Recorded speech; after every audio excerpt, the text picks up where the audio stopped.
असते आणि अचानक वन खाते इथे सगळं झाल्यानंतर लॉ अँड ज्युडिशियरीमध्ये कायद्या आणि ह्याच्यामध्ये परमिशन मागायला जाते, तर कायद्याचा जो सेक्रेटरी कोण आहे काय त्यांनी फाईलच लंबी करून टाकली, फाईल गहाळ. म्हणजे गणेश नायकांनी पैसे खाल्ले असं माझं मत नाही, पण शेवटी वन खात्याने लोचा केला ना. वन खातं जर सुप्रीम कोर्टात व्यवस्थित वेळेत गेलं असतं तर महानगरपालिकेच्या तकलादू महानगरपालिकेची सेटिंग करून महानगरपालिकेला पुढे पाठवून वन खात्याला मागे थांबवून ह्या सगळा घोटाळा करून घेतला. वन खात्याला थांबवण्याचा जो श्लाघ्य घाणेरडा प्रयत्न थांबवण्यात आलं तो कोणी केला? लॉ अँड ज्युडिशियरी सेक्रेटरी याच्यावर इन्क्वायरी लावा की फाईल केली का नाही क्लिअर. ह्याच्यात गणेश नाईक दोषी पण आहेत आणि निर्दोष पण आहेत. गणेश नाईकांनी स्पष्टता द्यावी.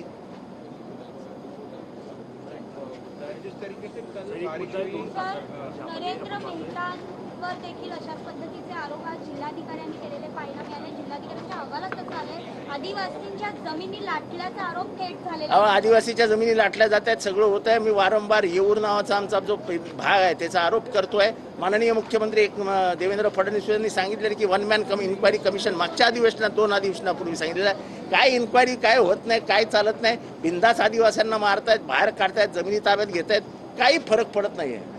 लोकांच्या मनातली भीतीच नाहीशी केली आहे गव्हर्नमेंटने. संजय पाटलांचं म्हणणं आहे माझ्या विरोधात आंदोलन केलं तर मी बॉम्ब टाकेल. संजय राऊतांचं पत्र आहे ते त्यांना बाबा कोण बॉम्ब आणून देणार आहे? ॲटम बॉम्ब आहे, न्यूक्लिअर बॉम्ब आहे, हायड्रोजन बॉम्ब आहे, मला काय माहिती. त्यांनाच विचारा. काम केले त्यांनी नाही, माझ्यासोबत काम केलं पण त्यांच्याकडे बॉम्ब बिम आहे ते मला माहिती एवढ्या गंभीर स्वरूपाचे आरोप एकंदरीतच करतायत त्यांची भाषा. नाही रे बाबा, ते बॉम्ब बिम असेल तर मला काही विचारूच नका.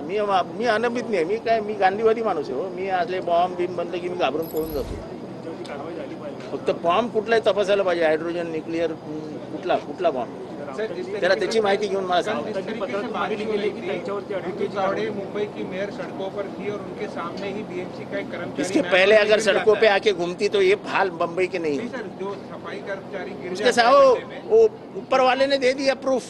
ए भाई ये देख क्या हो गया तुम्हारे बम्बई में. वो साजिश के तहत किया गया. अच्छा, वो मरता भी तो बोलती साजिश है.